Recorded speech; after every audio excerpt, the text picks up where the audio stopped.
Here we go.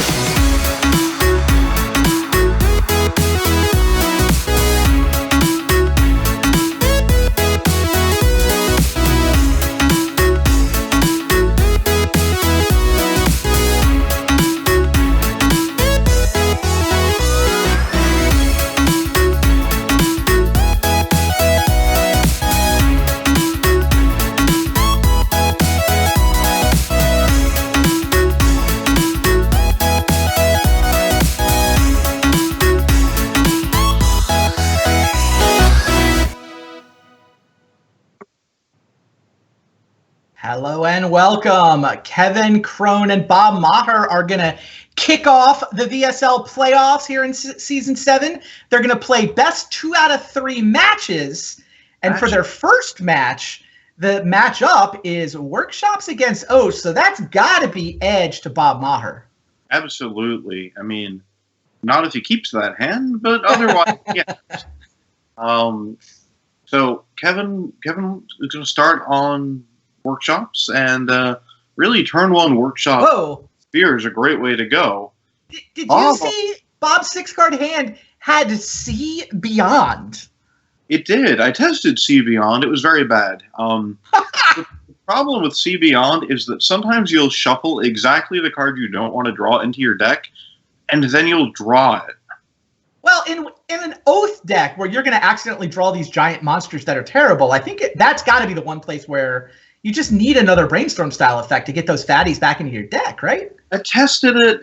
In the end, it didn't do enough to justify 2 mana. I actually like Latnam's Legacy a little better because while you don't get the cards right away, it's an instant. And so there's some value in that. But I don't think any of those effects are good enough. Yeah. Bob seems to disagree with you. Meanwhile, Bob now knows what he's up against, right? He has seen Workshop in his Sphere, so Bob could, I mean, I'm sure he strongly suspects that it's the Aggro Shops deck. I see the Steel Overseer in Kevin's hand, so yeah, it's Aggro Shops. Oh, none of the crazy deep shops we've seen.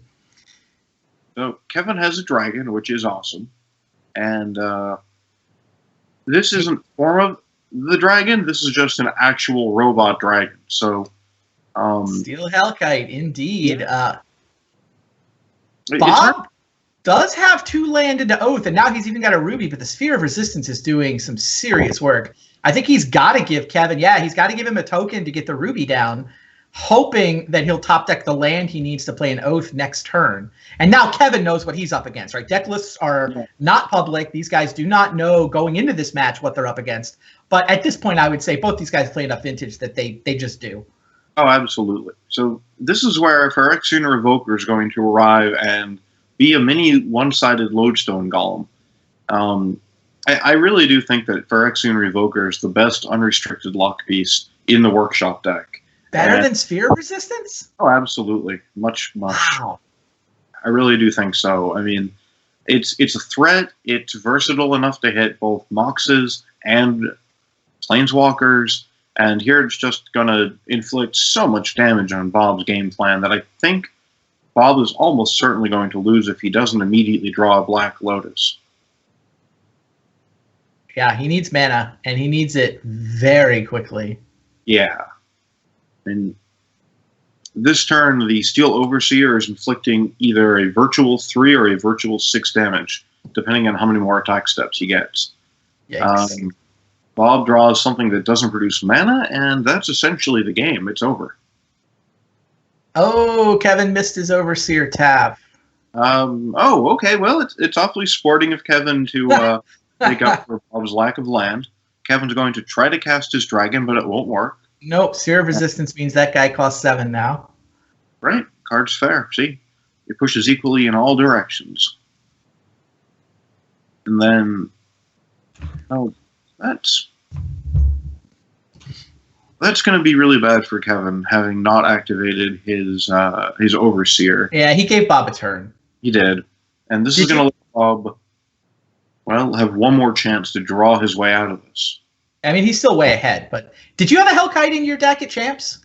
No, no. The real problem with Steel Hellkite is that for some reason, I don't know why, it's an activated ability, not a triggered ability, and the main thing that I'd want to hit with it would be a Null Rod. So, all right, well, Bob drew a Flusterstorm. Kevin drew the land he needed for Hellkite, so we are officially done. Bob just goes ahead and concedes. He is ready for sideboarding. yeah, that must be frustrating for Bob. Good. You said it. Is that a dinosaur in Bob's sideboard? I see Carnage Tyrant. And Stormbreath Dragon. There's that some Brian Kelly influence here for sure. Just to point out, Bob has a dinosaur, an angel, and a dragon in his sideboard, right? He needs like a demon and a djinn to complete the set of cool creatures. Oh, sorry, he does have a demon. Wow. That's pretty incredible. So he's really just missing the djinn to have the omnibus set of great iconic creature types, right? Yeah, we said at the beginning that this was good news for Bob Maher, that this matchup existed. I mean, I think one of the reasons Oath has been doing so well in recent months is the omnipresent aggro shops deck. Absolutely. Right? They trigger your Oath of Druids. You just need to resolve a single 2-mana spell, and you probably win the game. Sometimes, though, they go first and they play a Sphere. Well, it looks like Kevin has a Witchbane Orb. That's a big thing right there. Nice. That's the skip your upkeep one? No, that's Eon Hub. Witchbane Orb is you get hexproof. It's which effectively turns off the Oath of Druids because it's targeted. Yeah, it turns off Oath of Druids and Hurkyl's Recall. It does a ton in this matchup. So sure. I mean, I put one in my sideboard for Champs for that reason. It stops Hurkyl's, it stops Oath. Basically, the two things that you're least happy about, it stops. If Eon Hub cost less than 5 mana, I probably would run that because that would stop Kataki and Energy Flux too. Sure. All right, let's see what the hands look like. So Bob will go first, of course. He has a turn 1 Oath. Wow. That's an Emerald. Yep. So yeah, I'm all about keeping a turn 1 Oath, and sure. Kevin looks like he has a mulligan there. Yes. There's a Wasteland. You can't keep Wasteland Pearl for mana, can you? I don't think so. I don't think so. I mean, he's on the draw, so maybe he draws fast mana to get straight to Inspector, but that's the kind of hand where I would like it better if I had already mulliganed and that were a 6 and I were getting a scry. Totally agree. Yeah, add a scry to that hand, as long as you keep like the Inspector, the Pearl, and the Wasteland, and I keep it at 6 because you're getting a scry, like you say. Right. You're going to be able to dig for that mana. I think you have to mulligan at 7 though, don't you? I think you do. You might never get a chance to cast that Witchbane Orb, and then you'll have every curse. All right, we're on Bob, who's, I don't know, maybe he went to get a drink or something. I'm pretty sure you snap keep turn 1 Oath. Yeah. Four Moxes too, right? He's not going to get his mana base disrupted this game. Right. He's playing around Wasteland. He's playing around Strip Mine. So and the aggro shops deck doesn't play Null Rods. Right. Wow. Now that's quite an opener for Kevin. He's going to have a Steel Overseer and a Grafdigger's Cage all on the first turn, which is going to frustrate Bob's plans of getting an Oath out. I don't think you can get frustrated after sideboarding in this matchup. that pun just comes out after game 1. That's how it works. Sorry, it was a mental misstep. Yeah, bring it back in a blue matchup. Then we'll go for it. Yeah, so Bob did keep this draw. He's going to play 4 Moxes and an Oath of Druids. No reason to hold the Moxes when your opponent might drop a Sphere effect. Probably holds the Pithing Needle until he knows what he's going to name.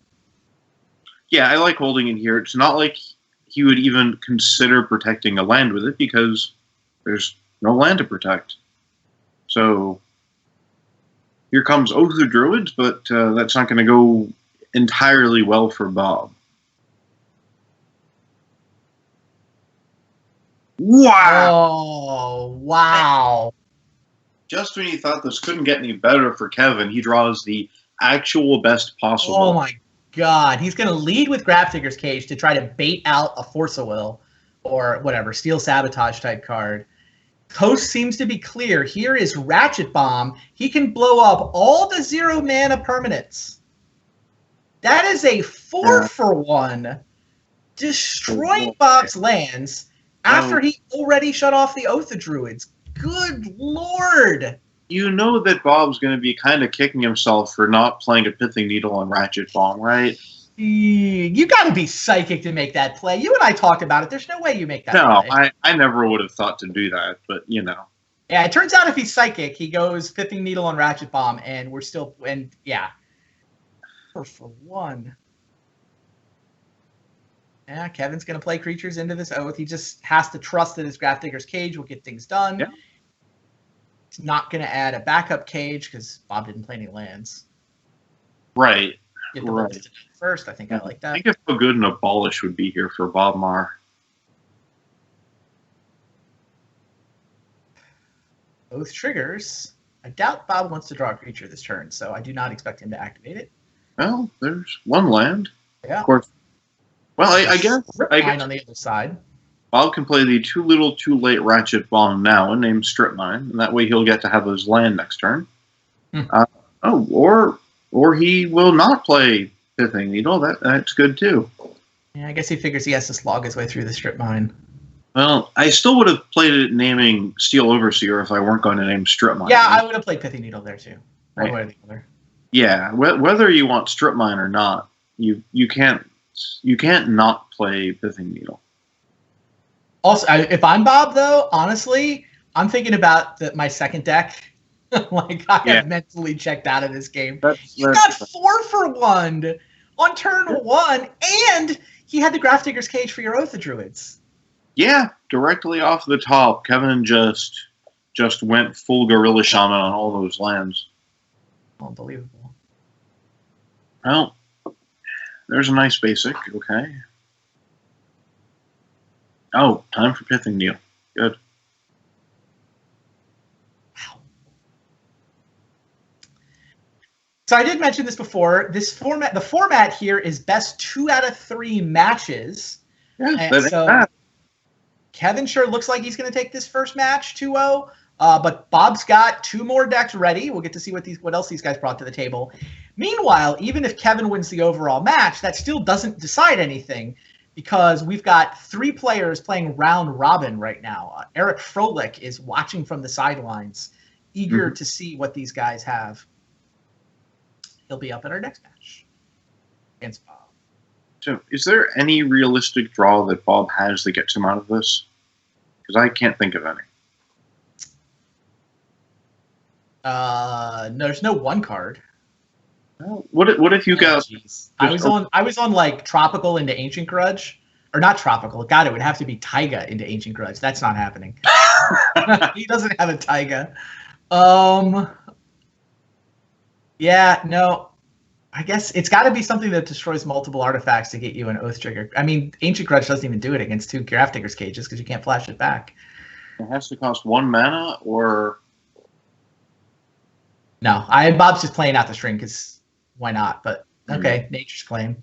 Yeah, right. Kevin Cron wins the match 2-0. That was quick, decisive, and brutal. Quick, decisive, and brutal, which the Shop's deck can do, and that's missed opportunity for Bob Maher too, where he had the right matchup. Like, you play Oath because you think that's probably the best deck in Vintage right now against Workshop. So the best of the Tier 1 decks anyway. You're right. If I were Bob, I would have felt confident. But Shops won the initial die roll, and these things happen. So Kevin Cron leads 1-0. We're going to take a quick break, but it should not take us very long at all to get set up for the second match. Rich and I will be right back, and we'll find out what the second deck is that Bob Maher and Kevin Cron are going to play against each other. Stay tuned, guys. We'll be right back. Need the latest Magic the Gathering singles for Constructed? Casual cards for the kitchen table? Or sealed product for a draft night with your friends? CoolStuffInc.com has what you're looking for. With an extensive selection of singles, sealed, and supplies, free shipping on orders of $100 or more, a 25% buy list bonus, and our ever-popular customer rewards program, CoolStuffInc.com is a one-stop shop for all your Magic the Gathering needs. Ixalan is available in stores. Brave the unknown by exploring the lush jungles of Ixalan. Discover a world filled with mighty dinosaurs, treasure-hunting pirates, graceful merfolk, and sinister vampires. Visit Ixalan.com to find out more.